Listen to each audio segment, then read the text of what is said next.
প্রত্যেকটা এক্সামে, হ্যাঁ বন্ধুরা, প্রত্যেকটা এক্সামে আমাদের যে কম্পিউটার সাবজেক্টটা তার কিন্তু গুরুত্ব একদম তুঙ্গে উঠে গেছে। রিসেন্টলি হয়ে যাওয়া তুমি গ্রুপ সিডির বলো বা এনটিপিসি বলো, প্রত্যেকটা পরীক্ষা আমরা দেখতে পাচ্ছি যে কম্পিউটার সাবজেক্টটা থেকে কিন্তু ভরে ভরে প্রশ্ন আসছে। তাই ফিউচার হচ্ছে কম্পিউটার। তোমাদের কম্পিউটার সাবজেক্টটায় কিন্তু আর হেলাফেলা করে দেখলে হবে না, খুব ভালো করে মন দিয়ে পড়তে হবে। তার জন্য আমি নিয়ে এসেছি তোমাদের কাছে কম্পিউটারের সেকশনাল টেস্ট 1।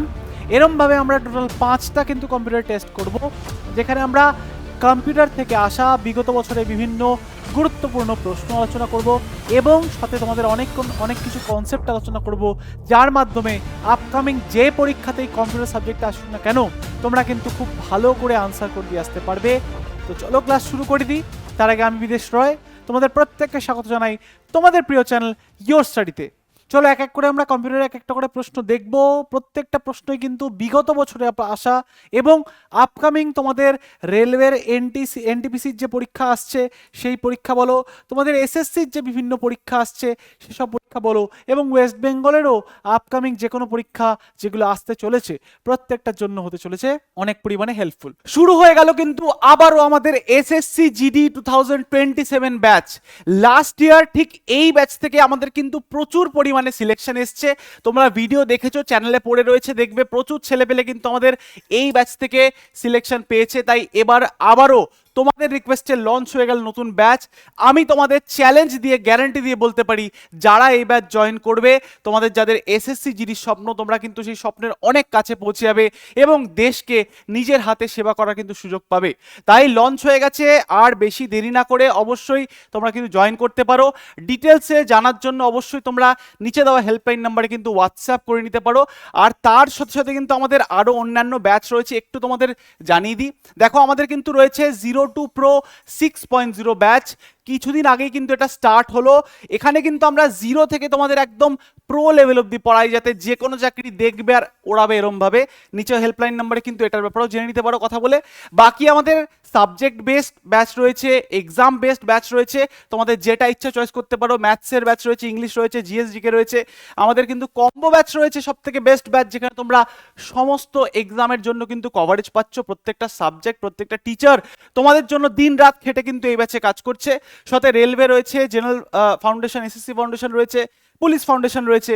আর বেশি বিস্তারে বলছি না, তোমরা বাকিগুলো জানোই। আমরা প্রত্যেকটা ব্যাচে কিন্তু বেসিক টু অ্যাডভান্স পড়াই, চ্যাপ্টার ওয়াইজ পড়াই এবং ট্রিক্স এবং তোমাদের কিন্তু বিভিন্ন গল্পের ছলে মুখস্থ করিয়ে দেওয়া আমাদের কাজ হয়।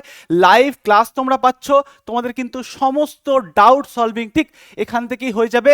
দেখো, আর বেশি লেট না করে তোমরা অবশ্যই এই যে নাম্বারটা 8961997944, এই নাম্বারটায় কন্ট্যাক্ট করে কিন্তু বাকি বিস্তারিত ডিটেলস জেনে নিতে পারো। চলে আসো, শুরু করে দিই আমাদের আজকের ক্লাস। তো চলে আসো, আমরা এক এক করে প্রশ্ন আলোচনা করি। সবকটাই কিন্তু বিগত বছরে আসা প্রশ্ন, একটাও কিন্তু আমার নিজের বানানো নয়। তোমরা যেটা করবে সেটা হচ্ছে প্রশ্নগুলো দেখবে, পড়বে, বুঝবে, তারপরে সেগুলোর কিন্তু আনসার কমেন্ট বক্সে দেবে এবং তারপরে কিন্তু ভিডিওটাকে এগিয়ে নিয়ে যাবে। অর্থাৎ ভিডিও পজ করবে, আনসার দেবে, তারপরে কিন্তু ভিডিওটা প্লে করে আবারও পরের কোয়েশ্চেনটা দেখবে। চলে আসো, প্রথম প্রশ্ন আমাদের জিজ্ঞেস করেছিল এসএসসি সিএইচএসএল 2019-এ। তাহলে কি প্রশ্ন করেছে? বলছে যে রিমোট সেন্সিং প্রযুক্তির প্রেক্ষাপটে লাইডার, এটার পূর্ণ রূপ কি? একটা ভেরি ইম্পর্টেন্ট কোয়েশ্চেন। লাইডার এই কথাটার পূর্ণ রূপ কি? কিসের প্রেক্ষাপটে? না রিমোট সেন্সিং প্রযুক্তি। তো লাইডার হচ্ছে একটা টেকনোলজি যার ফুল ফর্মটা হচ্ছে লাইট ডিটেকশন অ্যান্ড রেঞ্জিং। মানে বলতে পারো এটা এমন একটা টেকনোলজি যার মাধ্যমে লাইটকে ব্যবহার করে বিভিন্ন যে দূরত্ব বলো, ডিস্টেন্স বলো, অন্যদিকে থাকা যে অবজেক্ট বলো, সেটার যে সারফেসটা কেমন, তার দূরত্ব কেমন, সমস্ত কিছু কিন্তু ডিটেক্ট করার একটা বলতে পারো টেকনোলজি। বিভিন্ন জায়গায় কিন্তু এটাকে ইউজ করা হয়, একটা অত্যাধুনিক টেকনোলজি। তাই এটা কিন্তু বর্তমানে ট্রেন্ডিংয়ে রয়েছে, মাথায় রাখতে হবে। লাইট ডিটেকশন অ্যান্ড রেঞ্জিং, লাইডারের কিন্তু ফুল ফর্ম। নেক্সট চলে আসো, দেখো সিজিএল আসা প্রশ্ন 2016, 2020, প্রত্যেকটা বিগত বছরে আসা প্রশ্ন। প্রত্যেকে উত্তর দিয়ে দাও, প্রত্যেকে জানো তোমরা দৈনন্দিন জীবনে কিন্তু এটাকে ইউজ করে থাকো। এটিএম। তো এটিএম বা এটিএম যে মেশিন আমরা প্রতিনিয়ত কিন্তু ইউজ করছি, রাস্তার ধারে ধারে একটা করে কিন্তু বসানো রয়েছে। তো এই যে এটিএম এর যে ফুল ফর্ম সেটা কি? ভেরি ইম্পর্টেন্ট, এটা তোমাদের জন্য থাকবে হোমওয়ার্ক, কারণ তোমরা প্রত্যেকে জিনিসটাকে ইউজ করছো প্রত্যেক দিন।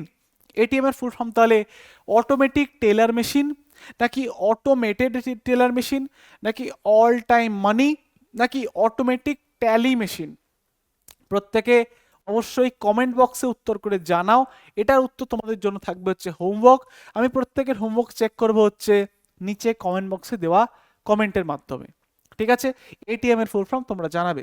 নেক্সট চলে আসো, নেক্সট হচ্ছে সিএইচএসএল আসা প্রশ্ন। কম্পিউটার বিজ্ঞানে বিজ্ঞানে বহুল ব্যবহৃত সংক্ষিপ্ত রূপ অর্থাৎ আইএসপির পূর্ণ রূপ কি? ভেরি ইম্পর্টেন্ট, বলেছে কম্পিউটারের জগতে ব্যবহৃত একটা শব্দ যেটা হচ্ছে আইএসপি, এর ফুল ফর্ম কি? এই ফুল ফর্ম, শর্টকাট, এক্সেলের ফর্মুলা, এগুলো থেকে প্রচুর প্রশ্ন করে। আমি চেষ্টা করব বেশ কিছু কোয়েশ্চেনের মাধ্যমে তোমাদের এই জিনিসগুলো, বা বলতে পারো বিভিন্ন ক্লাসের মাধ্যমে তোমাদের এই টপিকগুলোকে কভার করিয়ে দেওয়া। ঠিক আছে, তাহলে আইএসপি এর ফুল ফর্ম কি? আইএসপির ফুল ফর্ম হবে হচ্ছে, দেখো, ইন্টারনেট সার্ভিস প্রোভাইডার। তো দেখো ভালো মতন একটু দেখবে, দেখো ইন্টারনেট সিস্টেম প্রোভাইডার এগুলো তো হবে না, সিস্টেম যেখানে আছে বাদ দাও। ইন্ট্রানেট, এখানটা কিন্তু একটা স্পেলিং এর মিস্টেক রয়েছে, বা বলতে পারো ইন্ট্রানেট অন্য জিনিস, নট ইন্টারনেট। তাহলে আমাদের সঠিক উত্তর হবে হচ্ছে ইন্টারনেট সার্ভিস প্রোভাইডার। তোমরা যার কাছ থেকে তোমার নেটওয়ার্ক বা তোমার নেট কানেকশন নিচ্ছ সেটাকে বলা হবে ইন্টারনেট সার্ভিস প্রোভাইডার। এই আইএসপি টার্মটা কিন্তু ইউজ হয় বিভিন্ন জায়গায় বিভিন্ন প্রেক্ষাপটে। তাহলে ভেরি ইম্পর্টেন্ট একটা কোয়েশ্চেন যেটা এসেছিল সিএইচএসএল এ। নেক্সট দেখো, প্রচন্ড পরিমাণে গুরুত্বপূর্ণ একটা টপিক, প্রচন্ড পরিমাণে গুরুত্বপূর্ণ একটা কনসেপ্ট বলতে পারো, যেটা কিন্তু বর্তমানের দুনিয়াতে পুরো ইন্টারনেটে সাড়া ফেলে দিয়েছে। ব্যাপারটা কি? কোয়েশ্চেনটা পড়ি। কম্পিউটার বিজ্ঞানে বহুল ব্যবহৃত সংক্ষিপ্ত রূপ এসিও এর পূর্ণ রূপ কি? ভেরি ইম্পর্টেন্ট একটা প্রশ্ন। এসিওর পূর্ণ রূপ কি? এসিও দেখো বর্তমানে এই যে এসিও জিনিসটা প্রচন্ড পরিমাণে গুরুত্বপূর্ণ, প্রত্যেকটা কোম্পানি এই এসিওকেই টার্গেট করে। এসিও মানে কি? এসিওর ফুল ফর্ম মাথায় রাখবে, সার্চ ইঞ্জিন অপটিমাইজেশন। এটার মানে কি?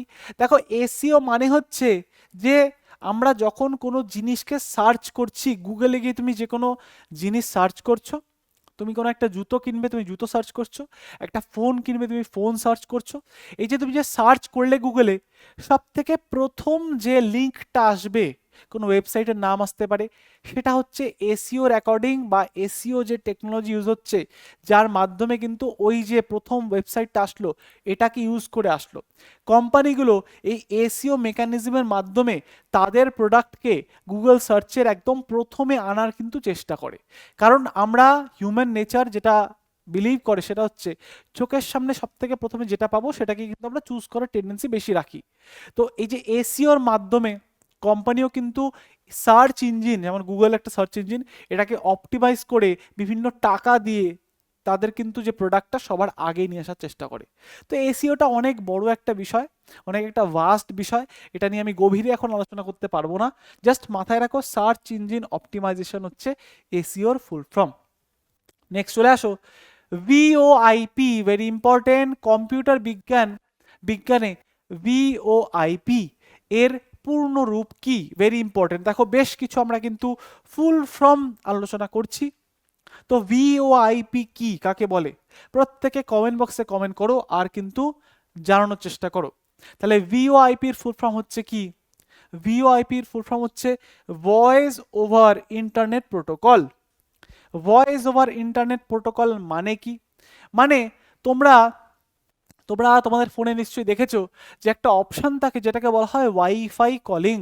মানে তুমি ইন্টারনেট অন করে কিন্তু তুমি তোমার প্রিয়জন, তোমার বন্ধু বান্ধবের সাথে কথা বলতে পারবে কলে রিচার্জ বা ফোনে রিচার্জ না করেও। তো এই যে টেকনোলজি, এটাকে বলা হয় হচ্ছে ওয়াইফাই কলিং, বা এটার মেন টেকনোলজিটাকে বলা হয় ভিওআইপি বা voice over internet protocol.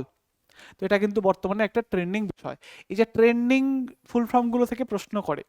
Next দেখো, নেক্সট হচ্ছে কম্পিউটারের এএলইউ, আলু নয় কিন্তু এএলইউ, এটার ফুল ফর্ম কি? তো এএলইউ জিনিসটা ফুল ফর্ম কি হবে? Very important. দেখো আমাদের কম্পিউটারের সিপিইউ রয়েছে, সিপিইউরই কিন্তু একটা পার্ট এটা। সেন্ট্রাল প্রসেসিং ইউনিট তোমরা প্রত্যেকে জানো যে সিপিইউ রয়েছে, তারই একটা পার্ট হচ্ছে এই যে এএলইউ। এর ফুল ফর্ম কি? ভেরি ইম্পর্টেন্ট, সিএইচএস আসলে প্রশ্ন। তো পরীক্ষায় জিজ্ঞেস করেছিল, দেখো মাথায় রাখতে হবে arithmetic logical unit. Arithmetic logical unit এটা হচ্ছে এএলইউর পূর্ণরূপ।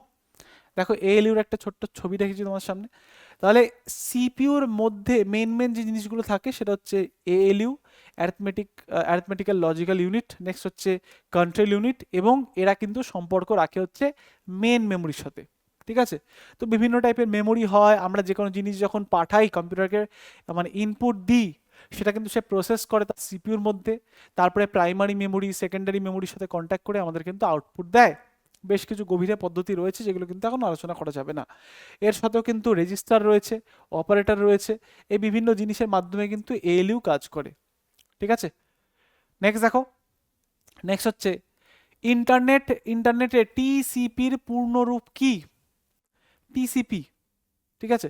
এটা একটা প্রশ্ন জিজ্ঞেস করে টিসিপি, এবং আরেকটা জিজ্ঞেস করে হচ্ছে এফটিপি। ঠিক আছে? তো টিসিপির পূর্ণরূপ কি, আর হচ্ছে এফটিপির পূর্ণরূপ কি? তো টিসিপির ফুল ফর্ম মাথায় রাখবে transfer control protocol. Transfer control protocol এটা হচ্ছে টিসিপির পূর্ণরূপ। এটা ইন্টারনেটে ইউজ করা হয়, বা ইন্টারনেট পুরো ব্যবহার করতে গেলে এটা কিন্তু ইউজ হয় সব টেকনোলজি। আর একটা প্রশ্ন করে এফটিপি অর্থাৎ ফাইল ট্রান্সফার প্রোটোকল, এই দুটো প্রশ্ন করে। তাহলে টিসিপি হচ্ছে ট্রান্সফার কন্ট্রোল প্রোটোকল, এফটিপি হচ্ছে ফাইল ট্রান্সফার প্রোটোকল। এই দুটো প্রোটোকলের কথা মাথায় রাখবে। টিসিপি হয়ে গেল, এফটিপিটা লিখে রাখি, ফাইল ট্রান্সফার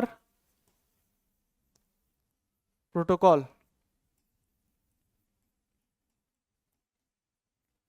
চলো নেক্সট দেখো, এইচটিটিপি কম্পিউটার সায়েন্সে কিসের জন্য বা কিসের পূর্ণরূপ, বা এর পূর্ণরূপ কাকে বলে বা কি? তাহলে এইচটিটিপির এর পূর্ণরূপ কি? প্রচুর পরিমাণে কিন্তু ব্যবহৃত একটা টার্ম বলতে পারো, একটা শব্দ এইচটিটিপি। তো এইচটিটিপি হচ্ছে হাইপার টেক্সট ট্রান্সমিশন প্রোটোকল, নাকি হাইপার টেক্সট ট্রান্সফার প্রোটোকল, নাকি হাইপার টেক্সট টেকনোলজি প্রোটোকল, নাকি হাইপার টেক্সট টোটাল প্রোটোকল? ঠিক আছে? তো এটা একটা ভেরি ইম্পর্ট্যান্ট জিনিস যেটা কিন্তু আমরা ইউজ করে থাকি হচ্ছে যে কোনো ওয়েবসাইটকে অ্যাক্সেস করার জন্য। ঠিক আছে? এটা কি হবে? এটা হবে কি? Hyper text transfer protocol. এটা হচ্ছে এইচটিটিপির পূর্ণ রূপ বলতে পারো, যেটা আমরা ইউজ করে থাকি জেনারেলি কিসের জন্য? না কোনো ওয়েবসাইটকে অ্যাক্সেস করার জন্য কিন্তু এটাকে আমরা জেনারেলি ইউজ করি। ডাব্লিউ ডটের আগে কিন্তু ডাব্লিউ ডট, সেটার আগে এই এইচটিটিপিকে কিন্তু ইউজ করা হয়। এবার এগুলোর ভেতরে কাকে বলে কি বৃত্তান্ত সেগুলো কিন্তু আমি এখানে মানে আমার বলা সম্ভব নয়, এগুলো অন্য কোনো ক্লাসে, না হলে আমি কিন্তু কোর্সে এগুলো ডিটেলসে করিয়ে রেখেছি অলরেডি। নেক্সট কোয়েশ্চেন দেখো, নেক্সট কোয়েশ্চেন হলো আমাদের ডিএনএস হলো একটি নেটওয়ার্কিং পরিভাষা যা কি বোঝায়? আবারও একটা ফুল ফর্ম, ডিএনএস এর ফুল ফর্ম জিজ্ঞেস করেছে যে ডিএনএস হচ্ছে একটি নেটওয়ার্ক পরিভাষা যার ফুল ফর্ম কি? ডিএনএস এর ফুল ফর্ম হচ্ছে domain name system. Domain name system হচ্ছে ডিএনএস এর ফুল ফর্ম। নেক্সট চলে আসো, পিডিএফ। তোমরা প্রত্যেকে পিডিএফ পাগল, হ্যাঁ সবাই চাই হচ্ছে পিডিএফ পিডিএফ আর পিডিএফ। সেই পিডিএফ নিয়ে কিন্তু সারা দুনিয়া চলছে এখন, যত এডুকেশন মার্কেটটা সেটা কিন্তু এই পিডিএফ এর উপরে ভিত্তি করে চলছে, সবাই শুধু পিডিএফই চায়। তো সেই পিডিএফ এর ফুল ফর্মটা কি? এটা হচ্ছে ভেরি একটা গুরুত্বপূর্ণ প্রশ্ন, কারণ এই জিনিসটা কিন্তু আজকের দিনে ট্রেন্ডিং। তো পিডিএফ এর ফুল ফর্ম কি হবে? প্রোগ্রাম ডকুমেন্ট ফাইল, নাকি portable document file, possible document file, portable document format? কোনটা হবে? সঠিক উত্তর হবে হচ্ছে পোর্টেবল ডকুমেন্ট ফরম্যাট। এটা হচ্ছে পিডিএফ এর ফুল ফর্ম। তাহলে পিডিএফ যেটা আমরা প্রচন্ড পরিমাণে ইউজ করি, তোমরা এটাকে ফুল ফর্মে এরম নামেও কিন্তু ডাকতে পারো। চলে আসো আমাদের নেক্সট প্রশ্নে। নেক্সট প্রশ্ন বলছে কম্পিউটার বিজ্ঞানে রম এর পূর্ণ রূপ কি? ঠিক আছে, দেখো অনেক টাইপের কিন্তু মেমোরি হয়, মেন মেমোরি হয়, প্রাইমারি মেমোরি হয়, তো অনেক রকম মেমোরি হয়। তার মধ্যে আমরা সবথেকে গুরুত্বপূর্ণ যেটা জানতে পারি বা জেনারেলি পড়ে থাকি সেটা হচ্ছে র্যাম, আর একটা হচ্ছে রম। তো এই যে র্যাম যেটা রয়েছে, মানে বলতে পারো এটা অনেকটা কেমন ভাবে কাজ হয়। ধরো আমরা কোনো একটা ইনস্ট্রাকশন যখন দিচ্ছি কম্পিউটারকে, আমরা একটা কোনো নির্দেশনা দিচ্ছি কম্পিউটারকে, কম্পিউটার সেটাকে তৎক্ষণাৎ মানে প্রসেস করার আগে সেই ইনস্ট্রাকশনটা স্টোর থাকে হচ্ছে র্যামে। ঠিক আছে? আর যে কোনো জিনিস কিছু দিনের জন্য বা বেশি সময়ের জন্য স্টোর থাকে হচ্ছে রমে। র্যামের মধ্যে আমরা যে কোনো ইনস্ট্রাকশনকে যখনই দিচ্ছি কম্পিউটারকে যে অমুক প্রোগ্রাম খোলো, অমুক ফাইল খোলো, তখন ওই ইনস্ট্যান্ট ইনস্ট্রাকশনটা স্টোর থাকছে র্যামের মধ্যে। আর রম হচ্ছে এমন একটা জিনিস, মানে র্যাম একটা ইনস্ট্রাকশনকে নিল, ইনস্ট্যান্ট সেটাকে মানে প্রসেস করার জন্য স্টোর করলো, তারপরে সেটাকে ভুলে গেল। এটা হচ্ছে র্যামের কাজ। আর রমে আমরা কিন্তু যে কোনো জিনিসকে কিছু সময়ের জন্য স্টোর করে রাখতে পারি। তাহলে র্যামের ফুল ফর্ম, রমের ফুল ফর্ম আমরা ছোটবেলা থেকে পড়ে বড় হয়েছি। র্যামের ফুল ফর্ম হচ্ছে র্যান্ডম অ্যাক্সেস মেমোরি, আর রমের ফুল ফর্ম হচ্ছে রিড অনলি মেমোরি। পরীক্ষায় এই প্রশ্নগুলো করে, মানে দেখতে জলভাত হলেও আসলে কিন্তু গুরুত্বপূর্ণ প্রশ্ন বলতে পারো। তাই অবশ্যই প্রত্যেকটা জিনিস আমাদের কিন্তু দেখে যেতে হবে। নেক্সট দেখো, কম্পিউটারের ক্ষেত্রে HLL বলতে কি বোঝায়? Very important. HLL বলতে কি বোঝায়? তাহলে hyper level language, high level language, high low language, high level list, কি হবে? HLL এর ফুল ফর্ম হচ্ছে, এগুলো বাদ দাও, হাই লো হবে না, হাই লেভেল ল্যাঙ্গুয়েজ হবে। দেখো ল্যাঙ্গুয়েজ বলতে যে ভাষা সে তো আমরা জানি, কিন্তু এটা হচ্ছে কম্পিউটারের ভাষাকে বোঝানো হচ্ছে। কম্পিউটারের সাথে আমরা কথা বলার জন্য বিভিন্ন রকমের প্রোগ্রামিং ল্যাঙ্গুয়েজ ইউজ করি, ঠিক আছে? C++ বলো, পাইথন বলো, জাভা বলো, এরকম অনেক রকমের কিন্তু প্রোগ্রামিং ল্যাঙ্গুয়েজ ইউজ করা হয়। তাহলে HLL এর ফুল ফর্ম হচ্ছে হাই লেভেল ল্যাঙ্গুয়েজ। নেক্সট দেখো, ইমেল ব্যবহার বা ব্যবহৃত BCC বা ইমেলে ব্যবহৃত BCCর পূর্ণ রূপ কি? অর্থাৎ আমরা মেল করি প্রত্যেকে। আজকের দিনে কিন্তু আমাদের এই যে বলতে পারো চিঠির যে আদান প্রদানের ব্যাপারটা, সেটা কিন্তু অনেক পরিমাণে কমে এসছে। বর্তমানে মেলের দুনিয়া কিন্তু এসে গেছে, যেখানে কিন্তু মেলটা বেশি করা হয়। তো এই মেলের মধ্যে আমরা যখন মেল করতে যাই, তোমার কাছে দুটো অপশন আসবে, একটা হচ্ছে CC আর একটা হচ্ছে BCC। এই CC আর BCCর মানেটা কি? CC আর BCCর মানে জানতে হবে। CCর ফুল ফর্ম হচ্ছে কার্বন কপি, CCর ফুল ফর্ম হচ্ছে কার্বন কপি, আর BCCর ফুল ফর্ম হচ্ছে blind carbon copy, blind carbon copy. এটার মানে কি, এটা কি কারণে ইউজ করা হয়? তাহলে ব্লাইন্ড কার্বন কপি, সরি এটা নয়, ব্লাইন্ড কার্বন কপি। এটা হচ্ছে তুমি তোমার যে মেলটা সেটা তুমি যখন পাঠাচ্ছ, তুমি একজনের সাথে সাথে, একজনকে তো পাঠাচ্ছই, তার সাথে সাথে সেই মেলটাকে আরো অন্যান্য 10 জনকে সেটার ব্যাপারে জানাতে চাইছো। যেই মেলটা পাঠালাম, অন্যান্য আরো 10 জনকে কিন্তু ব্যাপারটাকে জানাতে চাইছো, অন্যান্য 10 জনের কাছেও সেই মেলটাকে পাঠাতে চাইছো। কিন্তু তুমি চাও না যে একে অপরের নাম জানতে পারুক, যে তুমি কার কার কাছে মেল পাঠিয়েছো। তো সেক্ষেত্রে তুমি কিন্তু BCC ইউজ করতে পারো, যে মেলটা গেল 10 আর +1 11 জনের কাছে গেল, কিন্তু কেউ একে অপরের নাম জানতে পারলো না যে কার কাছে মেলটা কিন্তু কার কার কাছে গেছে। তো সেক্ষেত্রে তুমি BCC ইউজ করে কিন্তু সবার মেল আইডিটাকে লিখে পাঠাতে পারো। এটা হচ্ছে আমাদের BCC। আর CC হচ্ছে কার্বন কপি, মানে তুমি পাঠাচ্ছ সেই 10+1 11 জনকে পাঠাচ্ছ মেলটা, কিন্তু সবাই কিন্তু তাদের একে অপরের নাম দেখতে পাচ্ছে যে কার কার কাছে মেলটা গেল। তো এই যে ব্যাপারটা CCর মাধ্যমে কিন্তু হতে পারে। নেক্সট দেখো, নেক্সট হচ্ছে MS অফিসের নিচের কোন কাজের জন্য Ctrl+Z কমান্ডটি ব্যবহার করা হয়? বিভিন্ন শর্টকাট, কিবোর্ড শর্টকাট থেকে আমাদের পরীক্ষায় ভরে ভরে প্রশ্ন করে, বিভিন্ন কিবোর্ড শর্টকাট। তাহলে Ctrl+Z দিয়ে কি হয়? এই যে গ্রুপ C না D এর পরীক্ষাতেও কিন্তু এই কন্ট্রোল যত সম্ভব C বা X দিয়ে কিন্তু প্রশ্ন এসেছিল, এই মুহূর্তে আর মনে পড়ছে না। তো প্রচন্ড পরিমাণে জিজ্ঞেস করে এই যে মানে আমাদের শর্টকাট কিগুলো। তো মাথায় রাখবে, কন্ট্রোল কন্ট্রোল+C দিয়ে আমরা যে কোনো জিনিস কপি করতে পারি। Ctrl+Cটা এসেছিল। তুমি নেক্সট মাথায় রাখবে, সবথেকে গুরুত্বপূর্ণ, কন্ট্রোল+ তুমি যদি V করো তাহলে কাট হবে, যে কোনো অপশন কিন্তু মানে যে কোনো জিনিস তুমি কাট করতে পারবে করে ঠরে। সরি, এটা Ctrl+V নয়, Ctrl+X হবে, Ctrl+X দিয়ে হবে কাট। যে কোনো অপশন তুমি কিন্তু কাট করতে পারবে, যে কোনো ফাইলকে তুমি কাট করতে পারবে। নেক্সট হচ্ছে সেটাকে তুমি পেস্ট করবে, Ctrl+V দিয়ে কিন্তু পেস্ট হবে, পেস্ট, ঠিক আছে? তুমি যে কোনো জিনিসকে তুমি মনে করবে যে আমি আনডু করবো, মানে তুমি কোনো একটা কিছু করে ফেলেছো, যেমন ফর এক্সাম্পল ধরো আমি এখানে লিখলাম, ঠিক আছে, একটা দাগ দিলাম, আমি মনে করছি যে এই দাগটা আমি দিয়ে ভুল করেছি, আমি এটাকে আনডু করবো। তো এখানে একটা অপশন আছে দেখো, ব্যাক অ্যারো। তো আমার কাছে যেহেতু কিবোর্ড নেই, আমি ব্যাক অ্যারোটা ক্লিক করলে দেখো চলে গেল ওটা, তাই তো? তাহলে চলে যে গেল, সেই জিনিসটা আমি করতে পারি কিসের মাধ্যমে? না Ctrl+Z এর মাধ্যমে। তো Ctrl+Z হচ্ছে আনডু। আবার ধরো আমি মনে করলাম যে ওটাকে ফিরিয়ে আনবো, আবার যদি মনে করি ফিরিয়ে আনবো, এখন তো ফিরিয়ে আনা যাবে না, আনডুই হবে। তো ওটা ফিরিয়ে যদি আনতে চাই যে না ওটা চলে গেছে, ওটাকে আবার ফিরিয়ে আনবো, তার জন্য কন্ট্রোল ওয়াই করা হয়। ঠিক আছে, এই বেসিক বেসিক জিনিসগুলো মাথায় রাখবে।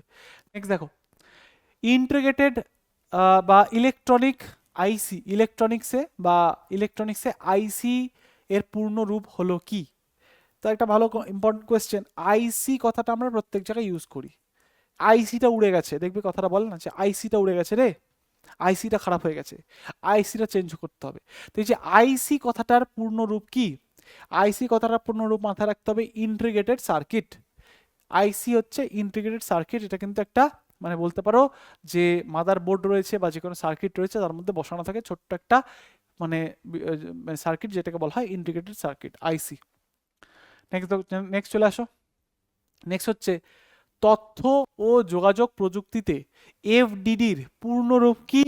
বলেছে যে ইনফরমেশন এবং কমিউনিকেশন টেকনোলজিতে ফুল ফর্ম অফ এফডিডি, এফডিডির পূর্ণরূপ কাকে বলে বা কি? তো এফডিডির পূর্ণরূপ হচ্ছে ফ্লপি ডিস্ক ড্রাইভ। ফ্লপি কি? ফ্লপির ছবি তো নেই।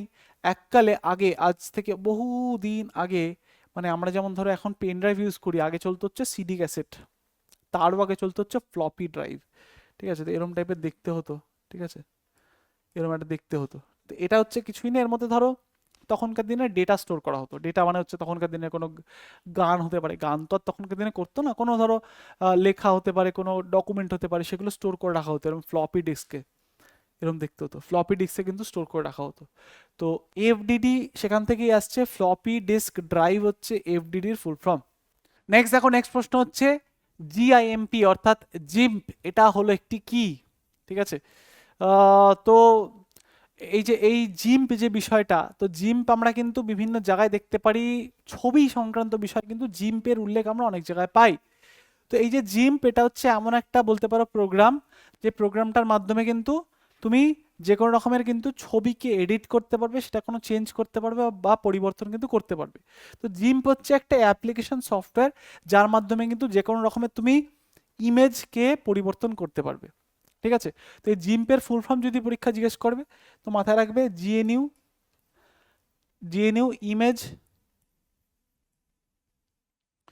Image manipulation program.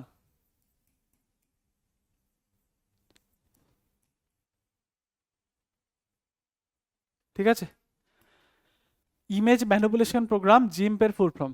ঠিক আছে, এটা হচ্ছে একটা অ্যাপ্লিকেশন সফটওয়্যার, মানে এটা একটা সিম্পল আমাদের অ্যাপস যেটাকে বলা হয়, সেই সফটওয়্যার যেটার মাধ্যমে কিন্তু মানে ইমেজগুলোকে চেঞ্জ করা যায়, পরিবর্তন কিন্তু করা যেতে পারে। অ্যাস্কি, অ্যাস্কির ফুল ফর্ম জিজ্ঞেস করেছে, ভেরি ইম্পর্টেন্ট। নিচের কোনটি অ্যাস্কির পূর্ণরূপ? অ্যাস্কি বলতে কি বোঝায়? অ্যাস্কি হচ্ছে মানে একটা টাইপের বলতে পারো মানে কোড ল্যাঙ্গুয়েজের মতন, যেটা ইউজ করা হয়। তো অ্যাস্কির ফুল ফর্ম মাথায় রাখতে হবে American standard code for information interchange. American দেখলেই টিকমার্ক মেরে দেবে অ্যাস্কির ফুল ফর্ম। অ্যাস্কি হচ্ছে American standard code for information interchange. চলে আসো নেক্সট দেখো। নেক্সট হচ্ছে মাইক্রোসফট এক্সেলে একটি নির্দিষ্ট সারির উপরে নতুন একটি সারি যোগ করার জন্য কিবোর্ড শর্টকাটটি কি ইউজ করা হয়? Very important. মাইক্রোসফট এক্সেল মানে দেখো বিভিন্ন রো আর কলম এরকম কিন্তু থাকে, যার মাঝখানে রয়েছে একটা করে সেল। তো বিভিন্ন রকমের কিন্তু ক্যালকুলেশন বলো, যে কোনো ওয়ার্কশিট বলো, তৈরি করতে কিন্তু এই মাইক্রোসফট এক্সেলকে ইউজ করা হয়। আমাদের পরীক্ষা পয়েন্ট অফ ভিউ থেকে এই মাইক্রোসফট এক্সেলের গুরুত্ব কিন্তু একদম চরমে। পরীক্ষায় এই মাইক্রোসফট এক্সেল আর ওয়ার্ড থেকে প্রচণ্ড পরিমাণে প্রশ্ন করে। ঠিক আছে, আর সাথে ইন্টারনেটের বিভিন্ন বিষয়বস্তু নিয়ে কিন্তু প্রশ্ন করে থাকে। তো এই মাইক্রোসফট এক্সেলের থেকেও যেটা সব থেকে মানে ভেতরে মানে এক্সেলের মধ্যেও যেখান থেকে সব থেকে বেশি প্রশ্ন করে, সেটা হচ্ছে একটা হচ্ছে শর্টকাট, আর এক হচ্ছে তোমাদের ফর্মুলা। এক্সেলের মধ্যে বিভিন্ন ফর্মুলা ইউজ করা হয়। এই জিনিসগুলো কিন্তু মেইনলি আমাদের পরীক্ষা জিজ্ঞেস করে থাকে। তাহলে বলেছে যে মাইক্রোসফট এক্সেলে একটি নির্দিষ্ট সারির ওপরে একটি সারি যোগ করার জন্য, একটি সারির ওপরে একটি সারিকে যোগ করার জন্য শর্টকাটে তুমি কোন কি ইউজ করবে? তো এটা সঠিক উত্তর হবে অল্ট প্লাস আই প্লাস আর। ঠিক আছে, কিবোর্ডের বিভিন্ন সুইচ রয়েছে, তার মধ্যে অল্ট রয়েছে, শিফট রয়েছে, কন্ট্রোল রয়েছে, এগুলো ইউজ করে করে কিন্তু এই শর্টকাটগুলোকে ইউজ করা হয়। তাহলে alt plus I plus R use করা হয় হচ্ছে এই কিবোর্ড শর্টকাটগুলোকে যুক্ত করার জন্য। নেক্সট, মাইক্রোসফট এক্সেলকে বলা হয় কি, মাইক্রোসফট এক্সেলকে কি বলা হয়, কেমন টাইপের সফটওয়্যার বলা হয়? Very important. মাইক্রোসফট এক্সেলকে ডকুমেন্ট সফটওয়্যার বলা হবে, টেবিল বলা হবে, নাকি স্প্রেডশিট বলা হবে, নাকি লেভেল বলা হবে? মাথায় রাখবে এই মাইক্রোসফট এক্সেলকে স্প্রেডশিট সফটওয়্যারও বলা হয়, স্প্রেডশিট বলা হয়, স্প্রেডশিট, স্প্রেডশিট সফটওয়্যার বা স্প্রেডশিট কিন্তু আমরা বলে থাকি, ঠিক আছে? স্প্রেডশিট কেন বলা হয়, মানে এরম ভাবে অনেক কিন্তু রো অ্যান্ড কলম একসাথে থাকে, অফুরন্ত এর মধ্যেই কিন্তু যত রাজ্যের কাজকর্ম করা হয়, ক্যালকুলেশন বলো, হিসাব কিতাব বলো, টেবিল তৈরি করো বলো, ব্যালেন্স শিট বলো, যা কিছু কিন্তু তৈরি করতে পারবে তুমি। তো এই যে জিনিসটা, এটা কিন্তু স্প্রেডশিটের মাধ্যমেই হয়ে থাকে, তাই স্প্রেডশিট সফটওয়্যার কিন্তু বলা হয় এটাকে, ঠিক আছে? চলে এসছে আবার শর্টকাটে একটা প্রশ্ন, বলেছে যে উইন্ডোজ 10 অপারেটিং সিস্টেমের জন্য মাইক্রোসফট এক্সেল 2016 একটি নতুন ওয়ার্কশিট যুক্ত করতে আপনার কোন কিবোর্ড শর্টকাটটি ব্যবহৃত হবে? অর্থাৎ এক্সেল 2016-তে তুমি যদি নতুন একটা ওয়ার্কশিট যুক্ত করতে চাও, ওয়ার্কশিট মানে হচ্ছে ওই এক্সেলে যেমনটা বললাম এরমভাবে বিভিন্ন রোজ অ্যান্ড কলমের কিন্তু একটা করে শিট তৈরি হয়, যেটাকে আমরা স্প্রেডশিটও বলে থাকি। তো এরমভাবেই তুমি আরও অন্যান্য অনেক শিট খুলতে চাও, তার জন্য কোন কিবোর্ড শর্টকাট ইউজ করা হবে? মাথায় রাখতে হবে শিফট প্লাস F11 কিন্তু ইউজ করা হয়। তো দেখো প্রচুর পরিমাণে শর্টকাট হয়, কিন্তু সবথেকে গুরুত্বপূর্ণ শর্টকাটগুলো কিন্তু আমি তোমাদের সামনে তুলে ধরেছি। আরও বিভিন্ন এরকম করবো এক একটা করে আমাদের বিভিন্ন পরবর্তী যে ক্লাসগুলো হবে সেগুলোর মধ্যেও। নেক্সট প্রশ্ন দেখো, নিচের কোনটি ইন্টারনেটের প্রথম কার্যকারী প্রোটোটাইপ, মানে এই যে ইন্টারনেট এসছিল, এই ইন্টারনেটের আগে একটা ভার্সন ছিল, সেটা একটা মানে বলতে পারো ডেমো ভার্সন বা প্রোটোটাইপ বলা হয়। তো সেটা কোনটা? ভেরি ইম্পর্টেন্ট, মাথায় রাখবে অ্যাপ্রানেট ভেরি ইম্পর্টেন্ট। 1969-এ কিন্তু এই অ্যাপ্রানেট এসেছিল। এই অ্যাপ্রানেট হচ্ছে বলতে পারো একটা মানে মানে একদম পুরো প্রথম generation, first generation prototype of internet. তো তোমাদের জন্য একটা হোমওয়ার্ক দিচ্ছি, এই অ্যাপ্রানেটের ফুল ফর্মটা, এর যে ফুল ফর্ম, এটা তোমরা লিখে জানাবে। ফুল ফর্ম হবে অফ অ্যাপ্রানেট। এই অ্যাপ্রানেট যেটা একদম প্রথম ভার্সন অফ ইন্টারনেট, সেটার ফুল ফর্মটা জানাবে। নেক্সট দেখো, নেক্সট হচ্ছে ওয়ার্ল্ড ওয়াইড ওয়েব, এই যে WWW, এই WWW এর ফুল ফর্মটা কি হয়? Very important. WWW full form হচ্ছে ওয়ার্ল্ড ওয়াইড ওয়েব, তোমরা প্রত্যেকে জানো ওয়ার্ল্ড ওয়াইড ওয়েব।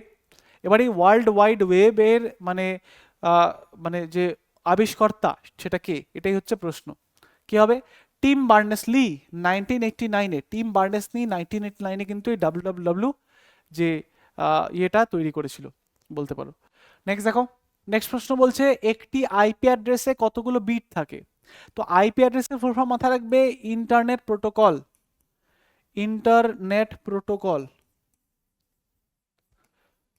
অ্যাড্রেস। তো ইন্টারনেট প্রোটোকল অ্যাড্রেস আইপি অ্যাড্রেসের ফুল ফর্ম। এই আইপি অ্যাড্রেসে কতগুলো বিট থাকে? মাথায় রাখতে হবে 32টা বিট থাকে, 32 বিট থাকে এই আইপি অ্যাড্রেসে। চলো নেক্সট প্রশ্ন দেখো, বলেছে যে 1 মেগাবাইট 1024টি কি থাকে? অর্থাৎ দেয়ার আর 1024 1024 ড্যাশ ইন 1 মেগাবাইট, মানে 1 মেগাবাইটের মধ্যে 1024 কি থাকে? তো দেখো আমরা ইউনিট আমরা জেনারেলি যেটা খুব শুনি সেটা হচ্ছে জিবি, এই যে গিগাবাইট। তো এই গিগাবাইটের মধ্যে থাকে হচ্ছে 1024 MB। দেখবে ফোন যখন তোমরা চালাও, হ্যাঁ ইন্টারনেট ইউজ করো, দেখবে বলে তুমি 500 মিনিট ইউজ করেছো, একটা গান ডাউনলোড করছো 5 MB 10 MBর গান, সিনেমা ডাউনলোড করছো 2 GB সিনেমা। তো এই যে এটা হচ্ছে মানে বলতে পারো একক বা এর মাত্রা, এই ইউনিট অফ ডেটা বলতে পারো, কত পরিমাণে ডেটা মাপা যাবে সেটাকে, তার যে একক সেটা হচ্ছে এই গিগাবাইট, মেগাবাইট। তাহলে 1 MBর মধ্যে কি থাকে? এক জিবির মধ্যে আমরা দেখলাম হচ্ছে 1024 MB, আর 1 MBর মধ্যে থাকে হচ্ছে 1024 KB, কিলোবাইট, কিলোবাইট থাকে। তো এটা কিন্তু ভালো একটা কোয়েশ্চেন, বিভিন্ন রকমের প্রশ্ন এখান থেকে জিজ্ঞেস করে, তাহলে কিলোবাইট হবে সঠিক উত্তর, ঠিক আছে? নেক্সট দেখো, নেক্সট বলেছে যে নিচের কোন কোন পোর্ট একটি কম্পিউটারকে তারযুক্ত নেটওয়ার্কের সাথে সংযোগ করতে ব্যবহৃত হয়? মানে একটা কম্পিউটারকে তারের মাধ্যমে তুমি যুক্ত করতে পারবে অন্য একটা ওয়্যার্ড নেটওয়ার্ক বা একটা অন্য কম্পিউটারের সাথে, এটা কিসের মাধ্যমে? তাহলে ইউএসবি বা ইউনিভার্সাল সিরিয়াল বাস পোর্ট, আমরা ইউএসবি বলি না, ইউএসবি, তো ইউএসবির ফুল ফর্মটা মাথায় রাখবে এখানে। ইউএসবির ফুল ফর্ম হচ্ছে ইউনিভার্সাল সিরিয়াল বাস পোর্ট। এটার মাধ্যমে হয়, নাকি ইথারনেট পোর্টের মাধ্যমে হয়, নাকি প্যারালাল পোর্টের মাধ্যমে হয়, নাকি সুপার ভিডিও পোর্টের মাধ্যমে?